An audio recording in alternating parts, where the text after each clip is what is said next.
Welcome to the Wedding Buzz. It's your host, Sydney, and today we are in part 3 of the behind the scenes series.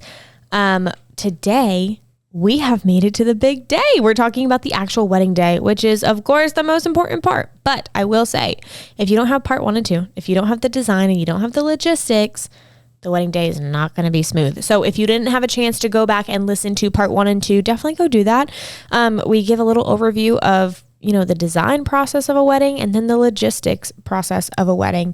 And again, there are so many more details that we can give, but these are just like short, about 10-minute clips of, what are you doing for the design process of the wedding? What are we doing? What's important? What are some key elements? And then the logistics. How do we bring it all together? What's the most important part? Which it all comes down to the timeline and diagrams and communication. But if you didn't get a chance to go listen to those, definitely go and do it. So today we are talking about the wedding day itself. What happens on the wedding day? Let's start in the early morning. So at this point, the final confirmations have all been made. They better have all been made. We're not doing final confirmations the day of the day of the wedding. No way. So final confirmations have all been made that those last few weeks before the wedding, diagrams have been sent. Your family has your specific timeline. And hopefully we did a rehearsal yesterday. So we got to talk face to face with your family and friends, the wedding party, as to where they need to be, when they need to be there, what they need to be wearing. All the details have already been communicated. So hopefully early morning on your wedding day, you are relaxing. Hopefully you are getting pampered and enjoying the day. You're staying hydrated. I'm staying caffeinated.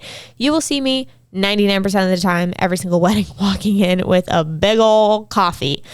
A big old iced coffee. And I need you to know that I already had a hot coffee from my Keurig at home. And now I have an iced coffee at the wedding.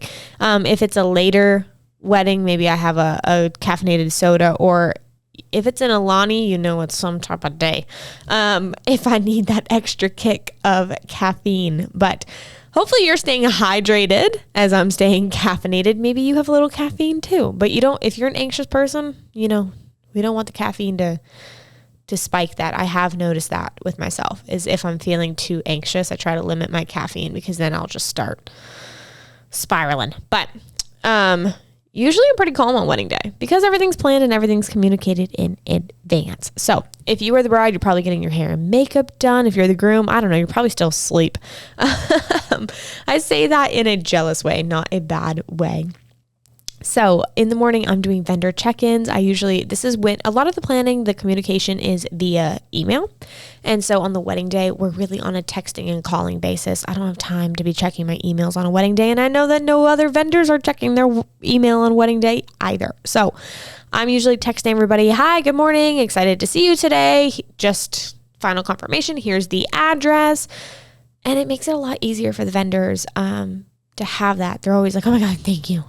Because they were going to have to go search their email to figure out where they're supposed to be.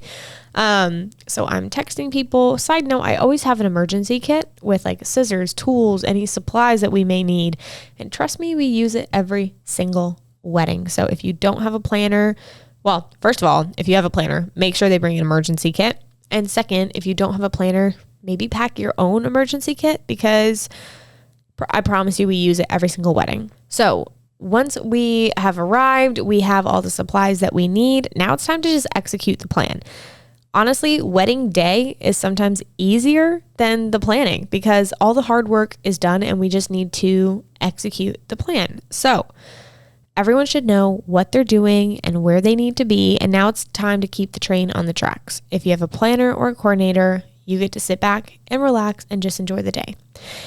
It's time for me as a planner to make sure that all the vendors are arriving on time, that the setup is starting, and that people are putting things in the correct place. I am tag teaming with the photographer to coordinate photo moments, speeches, transitions, etc.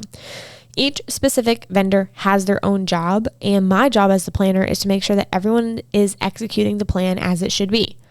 Most of the time, people are probably are doing it correctly, and I usually don't have big problems. Where I do have problems is sometimes I'm talking to a manager or a venue coordinator, but then on the wedding day, it's an entirely different team. And sometimes I feel like their communication hasn't been done correctly.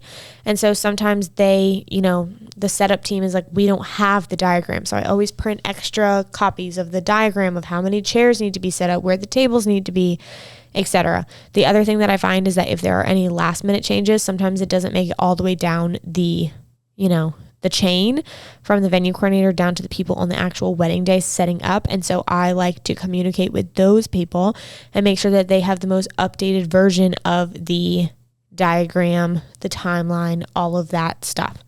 So I'm on wedding day there, keeping the train on the tracks, making sure that everyone is setting up correctly, that everyone is understanding the diagrams and on the same page. If there are little miscommunications, hopefully it's no big deal, but that's why my team and I are there, to make sure that it doesn't get back to the couple, that we're able to just handle it without having to bother the bride or the groom. I want the bride and groom to feel calm and unbothered on the wedding day. I'm a big advocate for the bride and the groom, but sometimes they want to do things a specific way, and the vendors might have a different opinion, and I am a big advocate for them. And I feel like that's part of my job, is to make sure that it's happening as they actually want. For example, I had a wedding where the venue said, hey, we usually put the bar here. And the bride was like, I don't want the bar there. I want the bar in the foyer. And I want it like straight. And they're like, well, if we do it in the foyer, we usually tilt it. And she was like, I don't like that. I want it straight. And sometimes brides want things that logistically don't make sense. And so if that's the case, I'll side with like the venue. But if the venue doesn't have a good reason of why they can't do what the bride wants, I'm a pretty big advocate for let's do what the bride does want. So anyway, come wedding, the diagram had it exactly how the bride wanted. Come wedding day, I walk up and guess what? The bar is in the wrong spot. And I tell them, hey, like the bar is actually supposed to go over here. And they're like, oh, well, we usually put it here. I'm like, I know. But today we're going to follow the diagram that was approved by the venue coordinator, the planner, and the bride. So please, I said this way nicer, you guys. I was very nice. But I was like, hi, I know that's where you normally do it, but the bride wants it over here, blah, blah, blah. So please move it. And so that's just an example of things that happen, that if you have a planner, they're taking care of, and the bride never even knew that this went on. But that is a big part of my job, is making sure that what the bride wants is actually happening. And it's key for the planning team and the vendors on wedding day to solve problems before the couple even knows that the problem existed. We don't want to bother the couple. So we need to protect the couple's peace. Part of my job as a planner is to protect your peace. Sometimes this means managing family dynamics, last minute requests, and guests' questions. So I've had brides be like, deal with my mother or my father or my sister. And there's only so much I can do, but I definitely try. I can make up an excuse of like why I need the bride in a separate room or something. Be like, okay, we're going to go do portraits over here.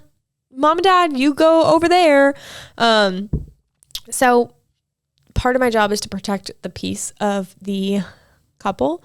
And I love communicating with my couples in advance of like, hey, where are your pain points? What are you afraid of happening on the wedding day? So this is all part of executing a good wedding day, is keeping everybody calm. I also like to talk to brides. Some of them are very calm and peaceful brides. And if there's too much happening, they're going to get overwhelmed. And so they want like quiet and alone time and like a minute to breathe.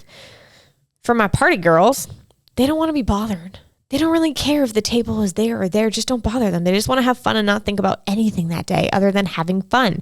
And so for those brides, I try to just make sure that everything's handled and that they can keep having fun, and I don't have to interject and ask them a million questions. So if you don't have a planner or coordinator, maybe figure out someone that you trust to handle these issues for you so that your peace on wedding day can be protected.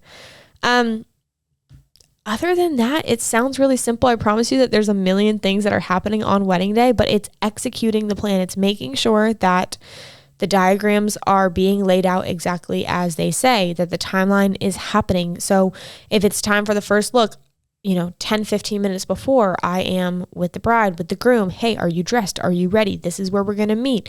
I'm coordinating, making sure that the groom isn't seeing the bride. And okay, I'm talking to the photographer, bringing the groom down so he's set and ready. And she's bringing the photographer, or the photographer's bringing the bride down, or vice versa. So it's a lot of just executing the plan, getting the wedding party lined up, being in touch with the DJ, making sure that they're ready to go, and then we walk down the aisle. It's just executing all these logistics. So going back to part 1, you've designed this beautiful day, and you've planned the logistics of how it's going to happen, and now it's time to execute. And if you've done a really good job of part 1 and part 2, the day of is easy.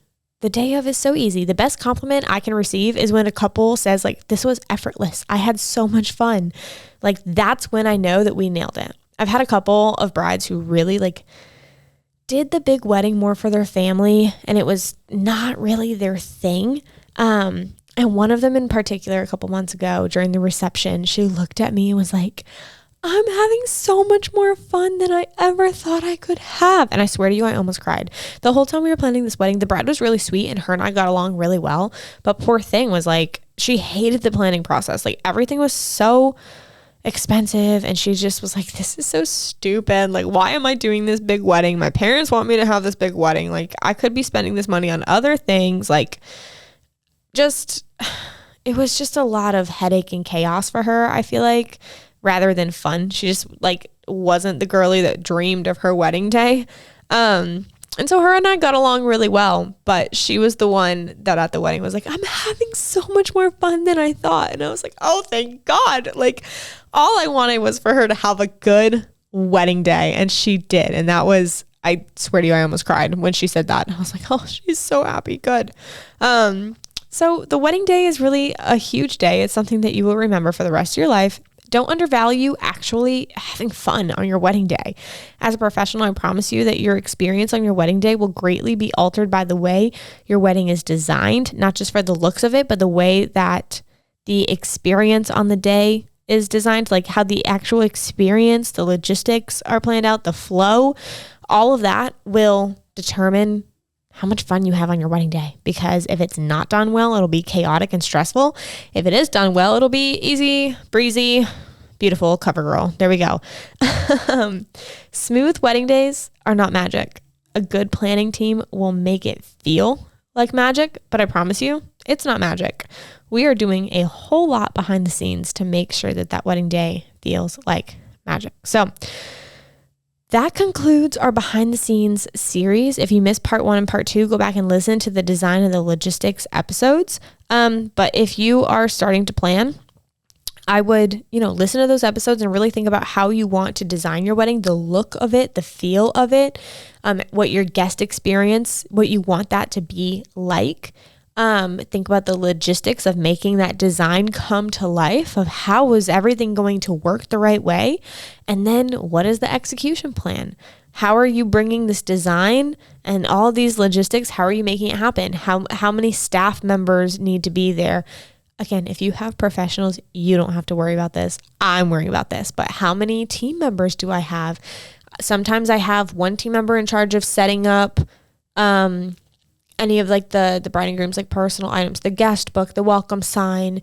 If they have favors, if they have table numbers, I'll have one person doing that kind of setup. I'm greeting the vendors. I have another person in charge of the wedding party, hopping back and forth between the bridesmaids and the groomsmen and making sure that everyone's dressed on time, everyone's ready for photos on time. If the bride needs anything, that we are there for her. So think about, again, what do you want it to look like? What do you vision for the day? What do you envision for the day? What is the design of the guest experience? What do you want them to feel? What is the flow? How do we logistically make that happen? And then it's time to execute. So I hope you guys enjoyed this 3-part series of behind the scenes, and I'll see you guys in the next episode.